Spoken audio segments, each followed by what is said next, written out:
ધર્મી જીવોએ અંતરાત્માને રાગની ક્રિયાના પરિણામથી દેહની જડથી જુદો એને જાણ્યો છે.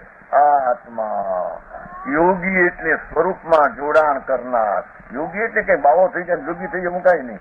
યોગી એટલે આત્માના શુદ્ધ સ્વરૂપમાં એકાગ્ર થાય તેને યોગી કહેવામાં. યોગ એટલે જોડવું, જોડાણ થવું.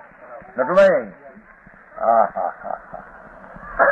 આ દેહમાં માટીના પિંડમાં પ્રભુ રૂપી ચરિતન ઘન વિલાસ કરતો આત્મા છે. એની તેને સુવ્યક્તપણું ક્યારે થાય? અંદરમાં જ્ઞાન સ્વરૂપ હું છું. આ જ્ઞાનનો ક્ષણ જે ચૈતન જણાય છે એ જ્ઞાન છું એમ જે અંતરમાં પકડ તો તે રાગ વિકલ્પ મન વાણી દેહ થી અતીત પાર એવા ચૈતન્ય અંતર વેદન દ્વારા જાણી શકાય.